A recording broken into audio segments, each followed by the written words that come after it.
Sunday आहे आणि आज आमचा छोटासा व्लॉग बनवण्याचा प्रयत्न केला आहे. तरी तुम्ही आम्हाला सपोर्ट करा, भरभरून प्रेम द्या आमच्या व्लॉग्ससाठी, जेणेकरून आम्ही पुन्हा एकदा अजून व्लॉग काढू नव्याने बनवू.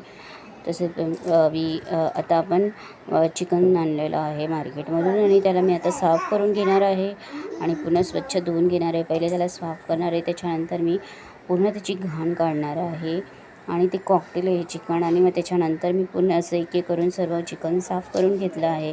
त्याच्यानंतर तुम्ही बघू शकता सर्व चिकनची घाण पूर्णपणे अशीच काढली आहे आणि त्याच्यानंतर मी त्याला आता धुणार आहे. 4-5 पाण्याने खूप स्वच्छ असं धुवून घेणार आहे, जेणेकरून त्याचा वास हा पूर्ण गेला पाहिजे. आणि आम्ही तसंच करतो, कारण की आम्हाला ते वास आवडत नाही त्याचा. आणि मग पूर्ण स्वच्छ धुवून घेतल्याच्यानंतर मी त्याच्यासाठी मसाला पण भाजणार आहे. त्याच्यासाठी मी साहित्य करून ठेवलेलं आहे, जेणेकरून सर्व पटापट होण्यासाठी. आणि पुन्हा बघा, तुम्ही बघू शकता किती छान अशा प्रकारे मी सर्व चिकन धुवून घेत आहे. एक एक असं करून 4-5 पाण्याने मी पुन्हा चिकन धुवून घेतलं आणि सर्व क्लीन झालं.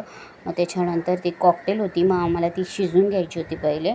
आणि त्याच्यानंतर मग त्याचं आम्ही काळ्या मसाल्याचं कालवण बनवणार होतो. गाईज तुम्ही बघू शकता किती स्वच्छ असं धुवून घेतलेलं आहे. मग आता त्याला आपण कुकरमध्ये टाकणार आहोत.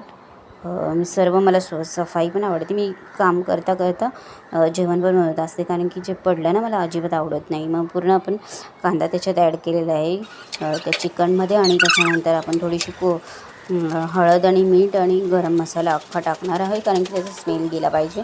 आणि खूप छान असं बघा, तुम्ही बघू शकता मी त्याच्यात हळद पण ॲड केलेली आहे आणि गरम मसाला, तेजपत्ता, सर्व असे गरम मसाल्याचं जे असतं ते सर्व, लवंग, दालचिनी सर्व ॲड करून मीठ टाकून मस्त त्याला ना आम्ही त्याला शिजवून घेणार आहे.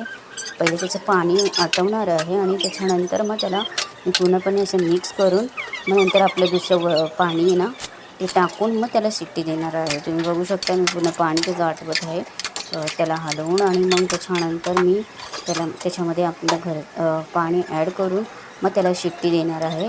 आणि पूर्णपणे पाणी सुकून गेलेलं आहे. आता मी त्याला शिट्टीला लावणार आहे. तोपर्यंत मला मसाल्याची पण तयारी करायची आहे.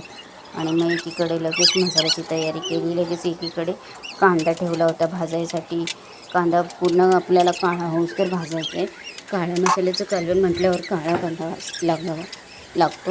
मग पुन्हा कांदा असा मी काळा होऊसतर भाजून घेणार आहे. कांदा पुन्हा भाजून झाला की मग लगेच खोबऱ्याचा पीस होता तो पण मी भाजून घेणार आहे. तो पण चांगला लाल होतं मग असं भाजून घेते खोबऱ्याचं पीस. नंतर मग आपण मिरची, लसूण आणि थोडेसे धणे त्याच्यात भाजून घेणार आहे. थोडेसे अद्रक पण टाकणार आहे. नंतर त्याला पुन्हा सर्व मिश्रण एकत्र करून पुन्हा एकदा भाजणार आहे. त्याच्यामध्ये हळद टाकून त्याला मस्त भाजून घेते पुन्हा एकदा.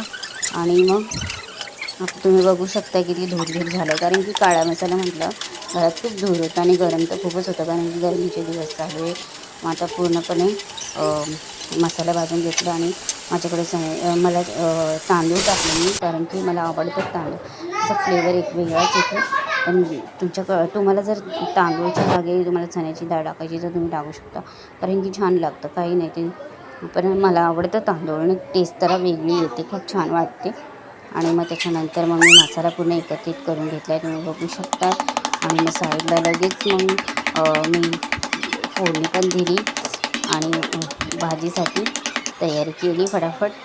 पुन्हा माझी कुकरच्या शिट्ट्या पण झाल्या होत्या आणि कुकरचं बघत होते मटण शिजलं का आणि चिकन पूर्णपणे मटण पण शिजायला बाकी होतं थोडंसं. मग पुन्हा शिट्ट्या घेतल्या त्याच्या, कारण की आणि नंतर मसाला पण तुम्ही बघू शकता पुन्हा तयार झाला होता माझा. मग तो एकत्रित काढून घेतला आणि नंतर लगेच कालवण पण फोडणी दिली होती मी, कारण की ते दाखवलं नाही, स्किप केलं. पण तुम्ही बघू शकता कालवण किती छान उकळी येते. आणि त्याच्यानंतर मग मी कालवण पूर्ण उकळी आली बघा, तरी बिफोर आणि आफ्टर बघू शकता किती छान अशी तरी आली. मग लगेच मग कालवण झालं, गॅस बंद केला, लगेच भाकरी इथे करायला घेतल्या, कारण की मला 8 ते 10 भाकरी करायच्या होत्या. आणि मग मी फटाफट असं गरमी पण होती भरपूर, भाकरी करायला घेतले. फटाफट भाकरी थापतच होते मी, एक करून. तवा पण छान तापला होता, फटाफट सर्व भाकरी थापून घेतला. सर्व भाकरी माझ्या फुगत होत्या छान प्रकारे. म्हणजे एक भाकर तुटली होती पण तिला मी जोडली, थोडंसं पीठ लावून वगैरे, आयडिया आहे तेवढी थोडीफार सर्व जोडून घेतली भाकरी पण. तर टराटर छोटासा व्लॉग तुम्हाला कसा वाटला आम्हाला कमेंट्समध्ये सांगा. Thank you for watching.